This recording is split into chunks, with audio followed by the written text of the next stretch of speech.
Hello again, this is Jeff Roars, author of Audience, Marketing in the Age of Subscribers, Fans, and Followers, and VP of Marketing Insights, ExactTarget. I'm joined again by Jay Baer, author of Utility and the Now Revolution, and the notorious Lothario, Mr. Joel Book, my colleague. Jeff. That's a mouthful. It is. That would be the word of today. That is, Lothario is the word of today. This is the last in our initial installment of videos around audience conversation. And I want to end with a conversation about advertising. Because one of the things that was really important to me as I was writing was that I convey that I'm not down on advertising. I actually think we live in a golden age of advertising. There's never been more options out there. It's just that with the massive fragmentation and the fact that it's costing more on a CPM basis in the mass media to reach a smaller audience, we've got to make sure that we're getting a higher return on investment out of each bit of advertising spend. And as we were talking off camera, we were hitting upon some of those themes, the notion that agencies aren't built to look at your long-term objectives. Traditionally. Yeah. They're built usually around campaigns, right? There's a beginning, a middle, an end, and a cake to celebrate the results, hopefully, right? That's the agency model. It's true. But with proprietary audience development as a permanent part of the DNA of your organization, that means that you're not just working to get the sale in the short term or the positive brand recognition. You're also working to use that paid advertising to build your audience.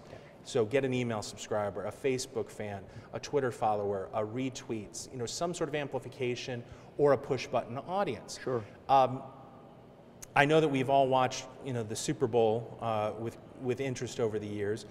It always amazes me at the missed opportunities of those commercials, because it's like they don't realize that they're broadcasting to an audience that has direct marketing capabilities in their hand, either an iPad or a phone. So, as you think about the coming Super Bowl, what would be your advice to brand advertisers? I mean, you said it perfectly, Jeff. The problem is that brand campaigns, especially broadcast, but not exclusively broadcast, are often thought of as a self-contained universe. It's like a terrarium, right? That we have broadcast this, people saw our message one or more times, therefore we have accomplished our objective. We have achieved awareness.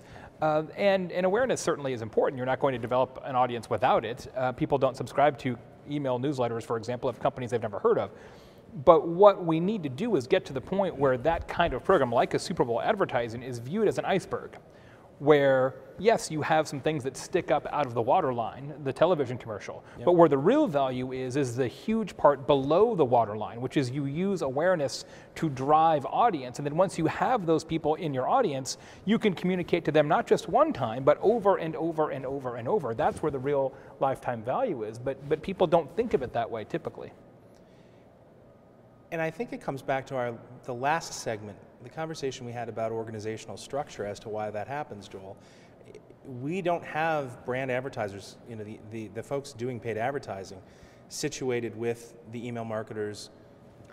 The social media folks are getting a seat at the table usually now, but they're not thinking about their direct companions. Again, that terrarium comment I think is perfect. Right. Are you seeing that as well? I do. Now, both of you have been in the agency business, run agencies, so you're closer to this than I. My observation, though, is that I think just as marketing is going through a radical transformation right now, I think advertising and the practice of advertising is going through the same thing. And you're now even beginning to see a shift in the way in which agencies are now approaching their craft. And the more enlightened agencies are now understanding that indeed we cannot stop. We cannot stop and have a cake and pop the champagne corks and just simply celebrate this campaign. Because now that we've created awareness, and absolutely, before purchase must come awareness. So I'm a huge proponent of advertising, but I think in the new age of marketing, the one-to-one era in which we're all operating, we have to fundamentally understand that the goal of that advertisement, whether it be broadcast, whether it be print, whether it be display, is to attract an audience. That's the first moment of truth. And that's typically where they're coming to the website, where we now have a major opportunity in front of us. We can either fumble the ball or we can move the ball down the field and get closer to earning the trust of that individual and earning their business. But that's going to require, in my opinion, a shift in the way in which advertising agencies think. It's going to require a shift in the way in which brand marketers on the brand side think about what is the end goal here of this ad that we're running. How are we going to leverage this exposure that we get at the Super Bowl? If we have a billboard that is in a Major League Baseball park, how are we monetizing that? If we're involved in social media, how are we monetizing that? But it all comes down to the fundamentals that you have accurately put forth in the book, audience, and that is we have to fundamentally understand how what we do here gets us closer to this individual. The way you were describing that just brought back a concept, and that is that everything is interactive now. We tend to still talk in terms of digital and traditional. Right. But I was out at a Think Google B2B event, and they showcased a video, I think it was from Owens Corning, the maker of Gorilla Glass. Sure. And I think you can find it on YouTube, and it's really just one of these kind of futuristic, let's ponder what a world with a lot of interactive glass looks like. Mm. And one of the things that they talked about in the video was just that, and they didn't say this overtly, but in what they were showing, it kind of conveyed it. QR codes go away because your phone's going to be able to scan anything and recognize, oh, this is Joel Book. Oh, this is a can of soda. Oh, it's Diet Coke. Oh, here's their website. Here's other places. So the technology is going to make everything around us interactive. And I think that's what advertisers need to recognize in kind of the dimensional world of television. Is it's now not a 2D world. It is very much a 3 or a 4D kind of world because the mobile device is in hand. And one of the things that we've talked about before that just infuriates both of us is, here's the commercial, and at the end of it, there's a Facebook logo and a Twitter logo. What does that get you? It advertises for Facebook and Twitter. Well, not only that, I mean, yes, it advertises for Facebook and Twitter, but it conveys no new information. Exactly. At this point, what is the likelihood that you're going to buy a Super Bowl ad and not have a Facebook or Twitter account? I mean, that's the chances are zero. So it's like saying, we exist. I know you're on Facebook. Why should, I mean, let me wind back the clock a ways. Years and years ago, in one of my very first agencies and companies I worked with, I was the head of digital for a local website in Phoenix, and we were owned by a television station and a magazine and a radio station. And one of my jobs, I actually worked in the newsroom. One of my jobs was to get the newscasters to throw it back to the website, to say, okay, go back to our website and see amazing things. This is mid-90s, a long time ago. And I actually did a whole experiment and found that when newscasters said, go to the website for a very specific thing, either extra video or more information or content that we didn't have in the newscast, traffic went like this. When they just said, go to our website, traffic didn't do anything. Right. Specific promotion works. Generalized promotion doesn't work. So this idea that you're just going to put your logo, the Facebook logo or the Twitter logo, or now the Pinterest or Instagram logo in many cases, or even the YouTube logo, on a commercial or on the side of your truck for that matter, is crazy. It doesn't do you any good at all. That's why I'm excited about today's generation of campaign management technology, which allows you to really map the customer's journey. If you're smart enough to stand at a whiteboard today, Jeff, and really map out what happens after this individual taps in the short code to opt in, or what happens after they are referred to the website to maybe take advantage of a specific offer or read more about this particular story in Jay's example. I think that's where you really begin to see some results happening. The better job that marketers today can do in mapping out the journey, the steps of the engagement process that they want to take that customer or prospective customer through, the closer we're going to get to true cross-channel interactive engagement with that individual consumer. Not necessarily always for the purpose of selling him or her something. A lot of it is for the purpose of serving that individual, which brings them closer to the brand. In the era of social, what we all know is that a brand advocate is going to tell all those in his or her social network about what their experience with that brand, positively or negatively, has been. And so we're now beginning to see, I think, more enlightened marketers and enlightened agencies get it.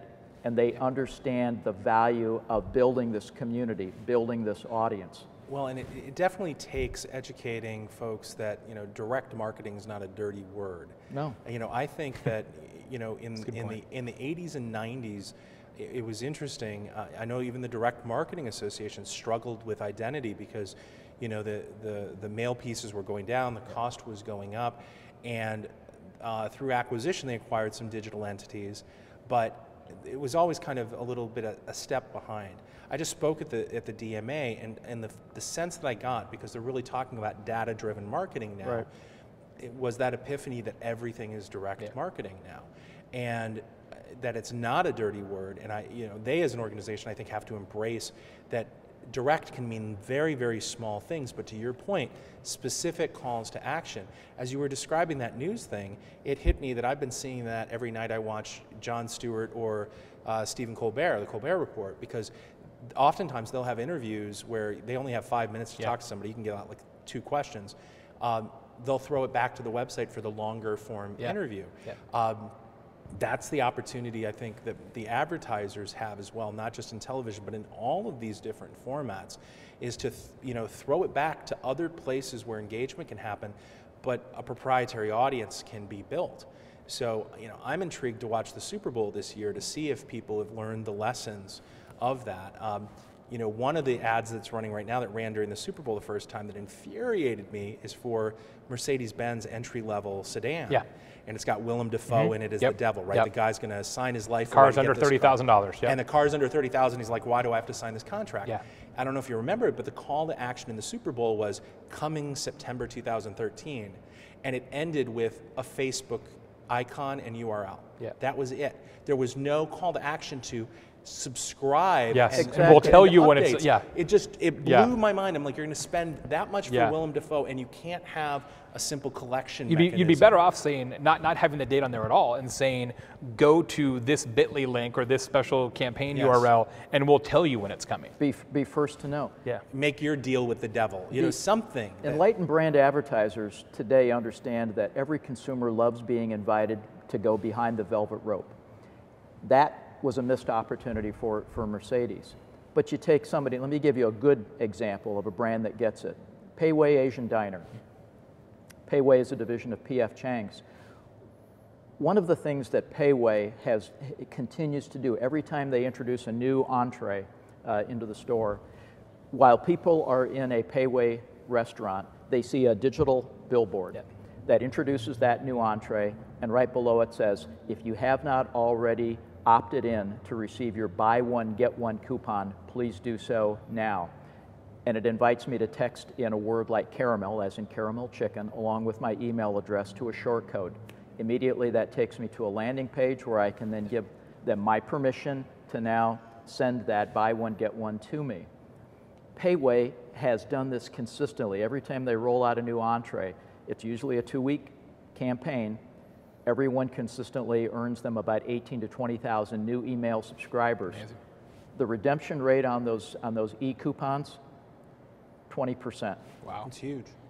And so what Pei Wei is... They're using their home field advantage. They're using their home field advantage, but 2 weeks ago I spoke to the marketing team of St. Vincent Health Group here in Indianapolis. And we were the whole group was brought together to talk about how can we serve patients better in the digital era.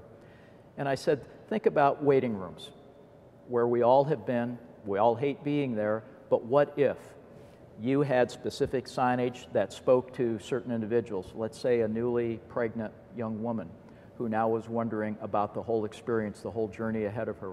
What if we gave her the opportunity to opt in so that now she could begin receiving information from St. Vincent Health Group about programs available to her that really educated her. I love that example because it's about knowing your physical environments as well as the virtual or advertising environments and making moments matter. Yes. And that's been a big phrase that I like hammering home in this whole notion of audience development.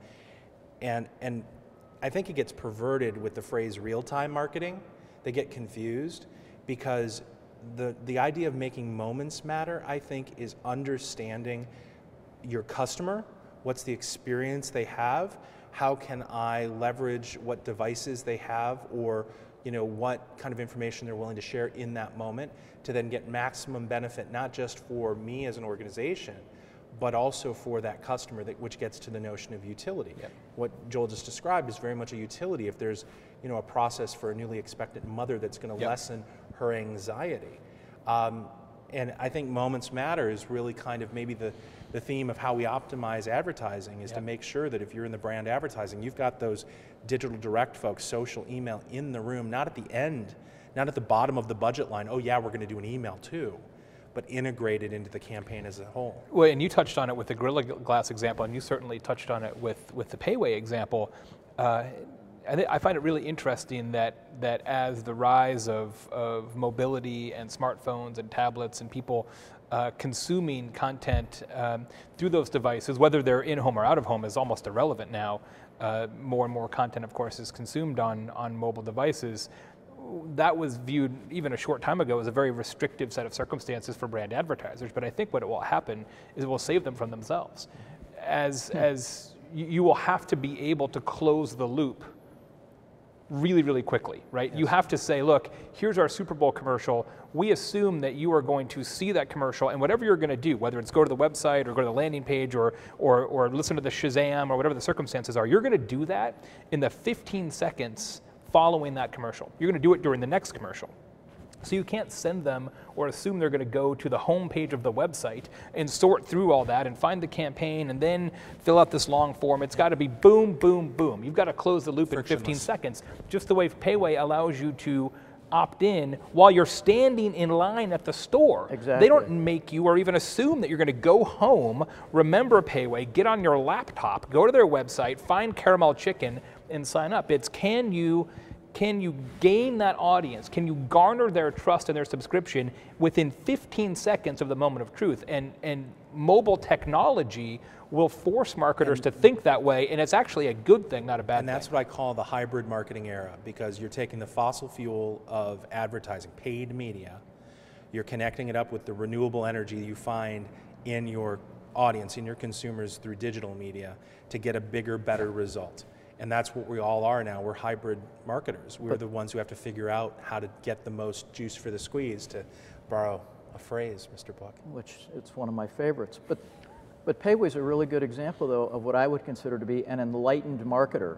Not necessarily just an enlightened brand marketer, not just an enlightened direct marketer, but they understand how to leverage that moment of somebody standing in a restaurant, giving them an opportunity to be able to opt in to get something.